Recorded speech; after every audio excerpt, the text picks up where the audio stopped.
Welcome to be digital. दोस्तों, आज की वीडियो में बात करेंगे आउटसोर्सिंग जॉब और संविदा भर्ती में क्या अंतर है, क्या इसका रोजगार प्रयाग पोर्टल से कोई संबंध है या नहीं। आज की वीडियो में बेसिकली प्रयाग पोर्टल, आउटसोर्सिंग भर्ती और संविदा भर्ती के बारे में आपको जानकारी देने का प्रयास करेंगे। सबसे पहले समझते हैं प्रयाग पोर्टल 2023 जो कि उत्तराखंड में लॉन्च होने वाला है। उत्तराखंड के सभी सरकारी विभागों, सार्वजनिक उद्यमों, निगमों, स्थानीय निकायों और स्वायत्तशासी संस्थानों में आउटसोर्स से नियुक्तियां रोजगार प्रयाग पोर्टल से की जाएगी। कौशल विकास एवं सेवायोजन विभाग ने राष्ट्रीय सूचना विज्ञान केंद्र एनआईसी के सहयोग से पोर्टल लॉन्च कर दिया गया, लेकिन ये जो लॉन्चिंग इसकी हुई है ये केवल ऑफिशियली लॉन्चिंग हुई है, अर्थात जितने भी इसमें कर्मचारी है या टॉप लेवल के जो कर्मचारी है उनका प्रशिक्षण केंद्र है। अभी पब्लिक के लिए ये डोमेन ओपन नहीं किया गया है। इस संबंध में सेवायोजन विभाग के सहायक निदेशक वाई.एस. रावत ने बताया कि अभ्यर्थियों को आउटसोर्स पर काम करने के लिए रोजगार प्रयाग पोर्टल पर पंजीकरण कराना होगा, अर्थात आपको आईडी क्रिएट करनी होगी।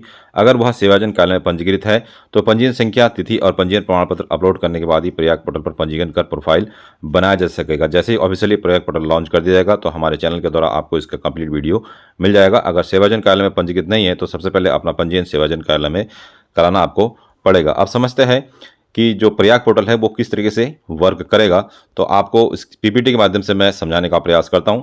जैसे कि सबसे पहली जो पार्टी है इसमें गवर्नमेंट है, अर्थात सेंट्रल राज्य सरकार द्वारा जो है किसी भी भर्ती के लिए इस प्रयाग पोर्टल का यूज़ किया जाएगा। तो उसके लिए राज्य सरकार सबसे पहले टेंडर जारी करेगी और टेंडर जो है, जो सेंट्रल गवर्नमेंट का एक पोर्टल है जैम पोर्टल जिसको, तो ये टेंडर सीधे जैम पोर्टल में अपलोड होगा। उसके बाद जितने भी आउटसोर्सिंग कंपनियां हैं उस टेंडर को में अप्लाई करेंगी, उनको पब्लिकली पता चल जाएगा कि फलानी सरकार ने जो है इस कर्मचारियों की भर्ती के लिए टेंडर जारी कर दिया है। तो बहुत सारी कंपनियां जो है, प्राइवेट कंपनियां इस जैम पोर्टल के माध्यम से अप्लाई करेंगी। इसमें लगभग 20 से लेकर 25 दिन का समय लग जाता है। उसके बाद सरकार द्वारा इस टेंडर का वेरिफिकेशन किया जाएगा। जिस कंपनी द्वारा सबसे कम बोली अर्थात कम मार्केट प्राइस लगाई जाएगी उस प्राइवेट कंपनी को टेंडर जारी कर दिया जाएगा।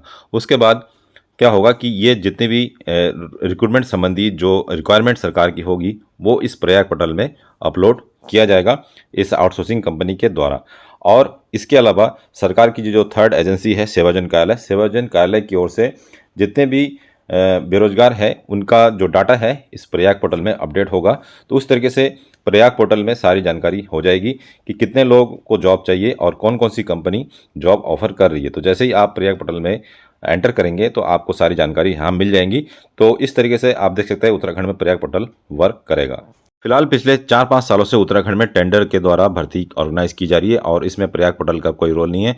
फिलहाल जो टेंडर जारी कर दिया जाता है सीधे उत्तराखंड सरकार की जो टेंडर वाली साइट है उसमें अपलोड होता है। उसके बाद आउटसोर्सिंग जो एजेंसी होती है उसको भरती है और आउटसोर्सिंग एजेंसी के द्वारा जो है बेरोजगारों का चयन किया जाता है। तो इसमें जो है पारदर्शिता का कहीं ना कहीं कमी है और सरकार द्वारा जो विज्ञप्ति जारी की जाती है वो किसी न किसी स्वायत्तशासी संस्था द्वारा अलग अलग टेंडर जारी कर देते हैं। कई बार तो ऐसा भी होता है कि सरकार को पता ही नहीं चलता है कि आउटसोर्सिंग भर्ती हो गई है, क्योंकि हर एक स्वायत्तशासी संस्था अपने स्तर पर जो है टेंडर के द्वारा रिक्वायरमेंट पूरी कर लेती है। अब समझते हैं उत्तराखंड सरकार या फिर कोई सरकार आउटसोर्सिंग के द्वारा भर्ती क्यों करना चाहती है। तो सबसे पहले यदि आप इस आउटसोर्सिंग एजेंसी के द्वारा या फिर प्रयाग पोर्टल के द्वारा किसी की नौकरी लगती है तो आप जो है किसके कर्मचारी कहलाएंगे, आउटसोर्सिंग एजेंसी के कर्मचारी कहलाएंगे, सरकार के डायरेक्ट कर्मचारी नहीं कहलाएंगे। तो उस कंडीशन में सरकार की जो जिम्मेदारी है वो कम हो जाती है, क्योंकि होता है क्या, इससे पहले संविदा वाली जो जॉब्स आती थी उसमें डायरेक्ट जो है सरकार से कर्मचारी का संबंध होता था और उस कंडीशन में यदि कर्मचारी संगठन बना लेते थे और संगठन बनाने के बाद दबाव डालते थे तो सरकार को उनको परमानेंट करना पड़ता था। तो इस चक्कर में सरकार ने एक ये विकल्प निकाला है। इसमें सुप्रीम कोर्ट के गाइडलाइंस ने भी काम किया है कि सरकार की जो डायरेक्ट जो रिस्पॉन्सिबिलिटी है वो रिस्पॉन्सिबिलिटी कम हो जा रही है, क्योंकि यहाँ पे आउटसोर्सिंग एजेंसी के माध्यम से जो है यहाँ पे जो सैलरी वगैरह दिया जाएगा तो इसमें सरकार का डायरेक्ट हस्तक्षेप नहीं होगा। तो इस तरीके से सरकार अपनी जिम्मेदारी से बचने के लिए आउटसोर्सिंग एजेंसी के माध्यम से भर्ती करवाना चाहती है। समझते हैं आउटसोर्सिंग भर्ती को। सरकारी विभागों में किसी कार्य को करने के लिए सरकार प्राइवेट कंपनी से कर्मचारियों की नियुक्ति करवाती है। जैसे कि मैंने बताया कि एजेंसी के द्वारा या प्राइवेट कंपनी के द्वारा भर्ती करवाई जाती है और ऐसे नियुक्त कर्मचारी एक फिक्स सैलरी पर कंपनी की शर्तों पर काम करते हैं, अर्थात उनका जो नियोक्ता होता है वो कोई प्राइवेट कंपनी होती है। इस प्रकार जॉब को आउटसोर्स नौकरी कहा जाता है। यह प्रक्रिया आउटसोर्सिंग कही जाती है। आउटसोर्सिंग का सीधा अर्थ है बाहरी स्रोत से, मतलब कि बाहरी स्रोत से कार्य के लिए भर्ती, अर्थात जब गवर्नमेंट या कोई पीएसयू कंपनी पर्टिकुलर कार्य करने के लिए विभाग के अतिरिक्त बाहरी कर्मचारियों को कार्य करने के लिए नियुक्त करती है तो ऐसे कर्मचारी को आउटसोर्स एम्प्लॉई कहा जाता है। आउटसोर्सिंग भर्ती को इस पीपीटी के माध्यम से और समझ सकते हैं। आउटसोर्सिंग भर्ती में बेसिकली 3 ही पार्टी होती है। पहली पार्टी सरकार होती है, दूसरी पार्टी आउटसोर्सिंग कंपनी या प्राइवेट कंपनी आप इसको बोल सकते हैं, और तीसरा जो सबसे प्रभावित वर्ग है वो है बेरोजगार वर्ग। तो यहाँ पे सरकार द्वारा टेंडर जारी कर दिया जाता है, और टेंडर भरने वाली जो कंपनी आउटसोर्सिंग कंपनी होती है वो मानव श्रम सरकार को देने के लिए सरकार और कंपनी से एक करार होता है, और करार के बाद जो है वो विज्ञप्ति जारी करती है। कई बार ये विज्ञप्ति जो है अखबारों में प्रकाशित होती है, कई बार प्रकाशित नहीं होती है, कई बार वेबसाइट में अपलोड होती है, कई बार नहीं होती है। इस तरीके से जो है आउटसोर्स कर्मचारी रखे जाते हैं, और उनकी सैलरी वगैरह सारी जिम्मेदारी जो है आउटसोर्स कंपनी के ऊपर होती है। सरकार उनको वार्षिक रूप से या 3 साल के लिए या 5 साल के लिए ये टेंडर जारी करती है, और फिर इस तरीके से आउटसोर्सिंग भर्ती होती रहती है। आप समझते हैं संविदा नौकरी के बारे में। सबसे सरल भाषा में संविदा नौकरी का अर्थ होता है कॉन्ट्रैक्ट बेस वर्क। जब कोई सरकारी या निजी संस्था कुछ नियम निकालती है और उन नियमों और शर्तों के आधार पर कुछ समय के लिए काम करवाना चाहती है, तो इस प्रकार की नौकरी को संविदा नौकरी कहते हैं। इस प्रकार की नौकरी पर भर्ती पेपर के प्रचार या फिर विभिन्न स्थानों की आधिकारिक वेबसाइटों पर लगाया जाता है। आजकल इसमें सरकारी संस्थाएं भी हिस्सा ले रही है। संविदा नौकरी में किसी प्रकार का प्रमोशन आपको नहीं मिलता है।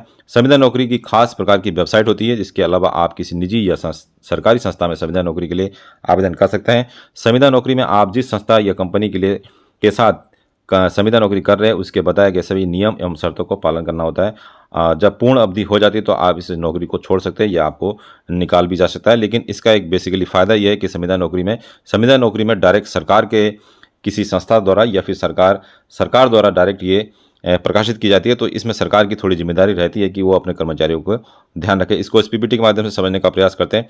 आज तक जो संविदा भर्ती का ऑफिशियल नोटिफिकेशन रिलीज़ किया जाता है उसमें 3 तरीके की संविदा भर्ती होती है। जैसे एक पीएसयू के माध्यम से, पीएसयू में बहुत सारी लिमिटेड कंपनियां आ सकती है, जैसे बीएसएनएल भी पीएसयू में आ जाएगा। इसी पर एचपी की जो कंपनी है, एसटीएफपी कंपनी है, या फिर बीएचईएल कंपनी है। तो इस तरीके से जो भारत से रिलेटेड या किसी स्टेट या सेंट्रल गवर्नमेंट से रिलेटेड जो भी कंपनियां हैं वो उसे आप पीएसयू बोल सकते हैं। दूसरा है किसी भी गवर्नमेंट को संविदा भर्ती निकालने का अधिकार होता है। तीसरा जो है एक ऑटोनोमस बॉडी होती है जो संविधान द्वारा मान्यता प्राप्त होता है, जिससे आप कुमाऊं यूनिवर्सिटी को समझ सकते हैं। इनके पास इतना पावर होता है कि वो मानव श्रम अर्थात कर्मचारियों की डायरेक्ट रिक्रूटमेंट कर सके। तो इन तीनों कंडीशन के द्वारा जो है रिक्रूटमेंट निकाला जाता है और इसको संविदा नौकरी कह सकते हैं। इसमें सबसे जो प्रभावित है वर्ग है वो हमारे छात्र वर्ग है जो कि इस संविदा जॉब के लिए अप्लाई करते हैं। लेकिन इस संविदा नौकरी की जो जानकारी होती है वो जॉब एडवर्टाइजमेंट जिसे आप कहते हैं, या तो न्यूज़ में या वेबसाइट में या फिर पर्सनल मैसेज के द्वारा भी ये प्रोवाइड कराए जाते हैं। कई बार कुमाऊं यूनिवर्सिटी से आपने देखा होगा कि गेस्ट टीचर की भर्ती निकलती रहती है, या फिर गवर्नमेंट से तो निकलती रहती है और पीएसयू से भी संविदा भर्ती निकलती रहती है। लेकिन संविदा भर्ती आउटसोर्सिंग भर्ती से अलग होती है, क्योंकि इसमें डायरेक्ट जो है सरकार का हस्तक्षेप रहता है। और सुप्रीम कोर्ट के गाइडलाइंस के अनुसार यदि किसी सरकारी संस्था या ऑटोनोमस बॉडी के द्वारा कुछ इस तरीके से भर्ती निकाली जाती है और लगातार 3 साल या 5 साल कुछ इस तरीके का नियम है, कोई कर्मचारी किसी ऑटोनोमस बॉडी के अंतर्गत काम करता है तो उसको परमानेंट करने का दबाव सरकार के पास होता है। सुप्रीम कोर्ट का गाइडलाइंस है। बहुत सारे व्यक्ति जो संविदा जॉब कर चुके हैं उनको परमानेंट किया जा चुका है, क्योंकि यहाँ पे डायरेक्ट जो एम्प्लॉय है उसका संबंध जो है सरकार से होता है। तो इस कंडीशन में जो एम्प्लॉय होता है वो अपना संगठन बनाने के बाद या राजनीतिक दबाव डालने के बाद जो है परमानेंट होने के चांसेस रहते हैं। तो इस कंडीशन में सुप्रीम कोर्ट की गाइडलाइंस थी कि जो है किसी कर्मचारी को आप जो है न्यूनतम वेतन प्रोवाइड कराइए। तो इस तरीके से अपना जिम्मेदारी से बचने के लिए सरकार ने एक विकल्प आउटसोर्सिंग भर्ती के रूप में निकाला है, और जिसका परिणाम आपको उत्तराखंड में प्रयाग पोर्टल के रूप में देखने को मिलेगा। तो दोस्तों ये था आज का वीडियो। इस वीडियो के रिगार्डिंग कोई और जानकारी आपको चाहिए तो हमें कमेंट कर सकते हैं, या वीडियो के डिस्क्रिप्शन में आपको हमारे टेलीग्राम का और व्हाट्सएप का संपर्क सूत्र मिल जाएगा, उसे भी ज्वाइन कर सकते हैं। मिलते हैं नेक्स्ट वीडियो में, तब तक के लिए अपना ध्यान रखिए। Bye bye. जय हिंद, जय उत्तराखंड।